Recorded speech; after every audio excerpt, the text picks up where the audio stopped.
Suicide Notes. Day 25. I told Sadie about seeing Rankin in the shower. I wasn't going to, but I couldn't stop thinking about it, and I thought maybe if I told someone else, I'd get it out of my head and into someone else's.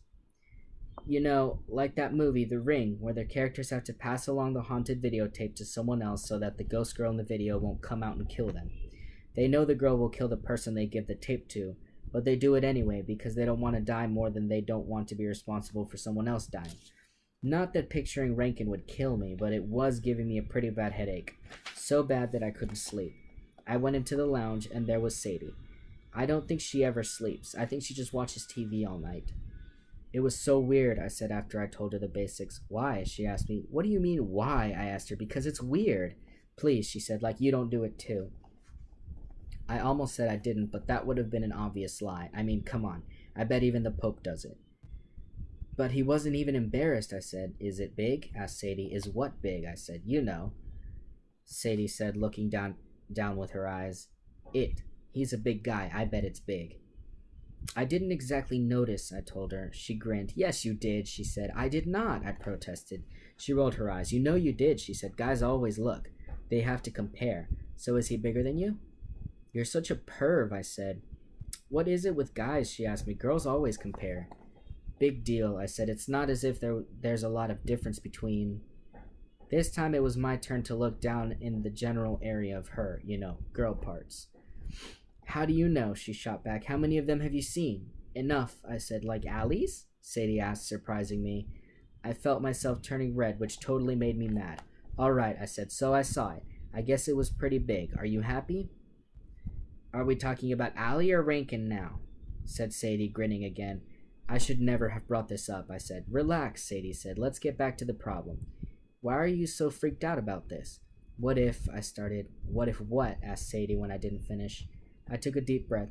What if he wanted me to see him? I said. Sadie laughed. So what if he did? That's kind of creepy, I said. Please, it wasn't like he asked you to help out or something, she said. You just wandered in. But he didn't seem to care that I saw him, I said. Why should he? Sadie asked. It's no big deal. You guys are always walking around with those things sticking out and touching yourselves and whatever. It's like you're so proud of them that you have to show them off. Sure, I said. It's like a dog show. Sometimes we even have talent contests. Sadie shook her head. Guys are so fucked up. You get all freaked out when people thinking you're gay. If you look at each other. Girls aren't so hung up about that. What do you mean? I asked her. Well, she said, have you ever practiced making out with one of your guy friends? No, I said. See, said Sadie, but girls do it all the time. You do? Sure, I've made out with lots of my friends, sometimes more than that. More how? I asked her. You know, a little touching and stuff. No major lesbo action or anything. Not that there's anything wrong with that. I mean, I'd probably do that with the right girl. I didn't know what to say. To be honest, she was freaking me out a little bit. I don't think guys do that kind of stuff, I said. She laughed. You just don't admit that you do, she said. Trust me, guys do it too.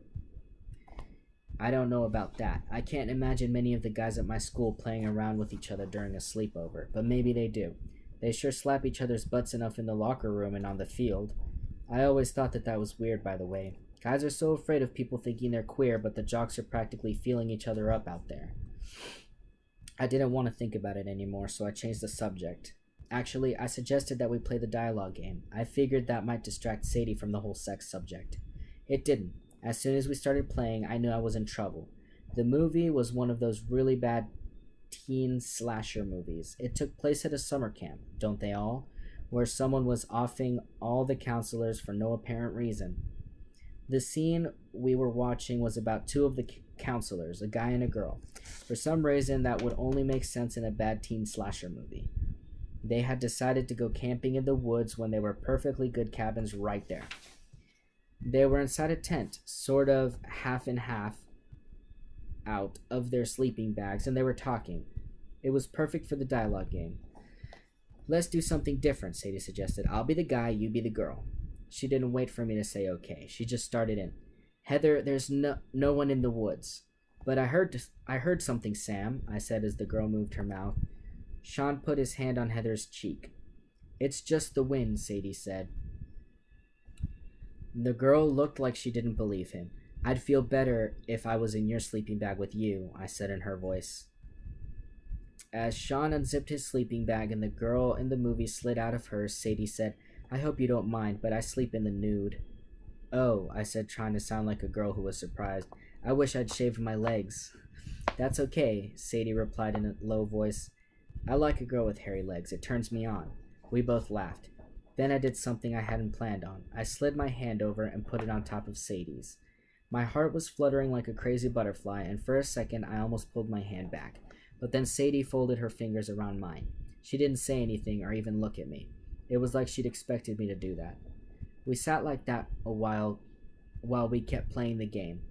"You're so warm," I said in Heather's voice. "That's because you make me warm," said Sadie. "Oh, Sean," I said, "I feel so safe with you." "Safe enough to go all the way," said Sadie. I hesitated, along with the girl in the movie. When she started moving her lips again, I said, "I think so." Just at that moment, a knife plunged through the tent wall. The guy and girl screamed and tried to get away as the killer came at them, but they were tangled in the sleeping bag. The knife came down again and again, and blood went everywhere. "So much for Heather's first time," Sadie said in her normal voice. "She died a virgin. How sad." She was still holding my hand, but now that we weren't playing the game, it felt a little strange. Still, neither of us let go of the other's hand. I kind of felt like I should say or do something, but I didn't know what. We sat like that until the movie was over. I can't even tell you how it ended. All I could think about was how warm Sadie's hand was, and how I hoped I wasn't sweating or anything. I forgot all about Rankin and, well, everything. It was like when I touched her, some magnetic force in her hand erased all of the stuff from my head. "All right, you two, I think that's enough television for tonight." Nurse Moon's voice startled me. I'd forgotten all about her. For a minute, it was like Sadie and I were just sitting in the living room at home, but Mooney's voice reminded me where we really were. It also reminded me that Sadie and I weren't supposed to be holding hands. I let go of hers just as Nurse Moon walked over and clicked the TV off. "Off to bed," she said. I mumbled a good night to Sadie without looking at her, then walked back to my room. As I was going in, I heard Sadie whisper, "Hey." I turned around. She glanced back at the lounge, then leaned in and kissed me quick on the lips. "Good night," she said.